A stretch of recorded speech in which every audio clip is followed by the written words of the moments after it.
Hi, this is my first vlog.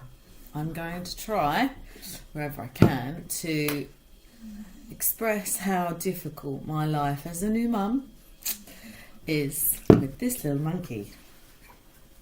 Meet my little baby boy, Monster the Monster, Ronnie. Ronnie is a 8-week now baby boy, very healthy and keeping his mother very busy, shall we say. I'm off to baby café for the first time, so I will come back and tell you how that goes, and I will go through some of my hints and tips to help anybody that's struggled with some of the same things that I've struggled with. So I'm hoping that this will be cathartic for me and helpful for anyone else who has had a difficult experience with numerous mothering activities. So I'm back from the baby cafe, very worthwhile going, I thoroughly recommend it. I wasn't there for the entire duration, and for a little donation, a couple of £, get a nice cup of tea and a piece of cake.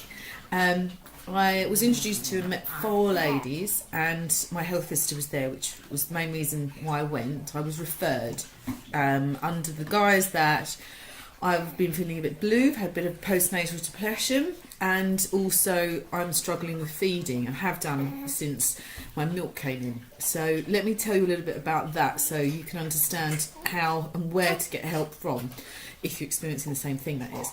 I started to breastfeed immediately, had no problems for the first few days, and then when my milk came in, my little one has a very strong suck, so he completely ruined my nipples, so I was in agony. I had got a slight infection on my left breast. I then decided to buy a nipple shield. Thoroughly recommend them. Really worthwhile doing. It alleviates some of the pain, not all of the pain, but it helps you to continue to fight on through. And then obviously with any bleeding or discomfort and pain that you have, it can allow you to continue and build that. You know, having an infection doesn't hurt the baby. This is what I've learned. So you can continue to breastfeed, and I had stopped on that side, and I picked up a little bit of bottle feeding, which again is entirely personal. People will say don't do that, it will reduce your milk flow and production. Other people say it helps top up and it takes the pressure off of you. To be quite honest, as long as you're a happy mum, you have a happy baby, so I'm led to believe. Now, I'm quite a happy person generally. My little boy isn't always such the happiest go lucky little monkey that I would like him to be. So let's see if I can't I'll tip it in a minute. So we worked through a period of weeks, 2 colds, and you know, my nipples in a lot of pain for a couple of weeks, which is normal, but this was quite intense because I've had a child before, so therefore I know that, you know, what to experience and what to expect, and I had no problems breastfeeding before, and so this was a bit of a shock to have my second child and have these problems. So anyway, we managed to get back on the breast, but he preferred with the nipple shield rather than without, and still does. He fusses on the breast, he looks for the breast, he head bobs, but will typically only take the breast successfully for a long period with a nipple shield. Without a nipple shield, he will take the breast, but comes off, slides off. But it doesn't matter what I do, it can be with a nipple shield, without a nipple shield, or with a bottle.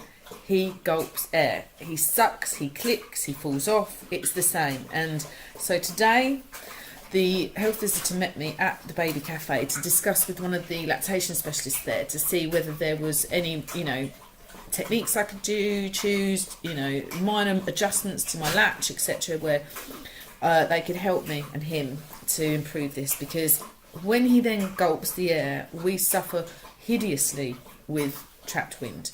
He and I are up all day and all night with tears and screaming, and the pain, the scream that he exhibits is pain. It is like a high pitched, it's horrible, and it's hours and hours. of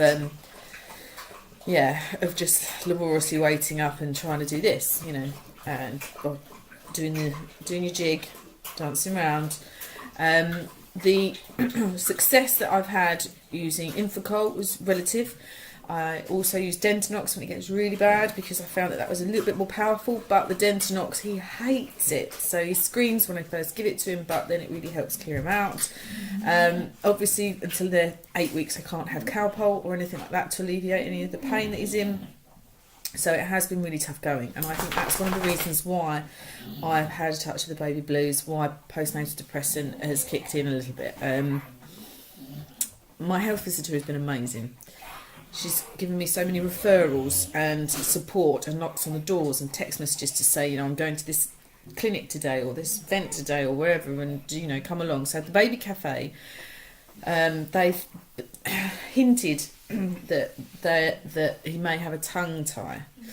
So I'm going to be referred for an assessment, which I am, I suppose, positively, you know, I suppose I'm positively apprehensive, and the reason why I say apprehension is because out of all of the people there, I was introduced to 4 women. 3 of them have experienced tongue ties. The 3 out of 4 people, 75%. That's really high. That may be because the baby cafe naturally attracts people that have had problems with breastfeeding, or I don't know.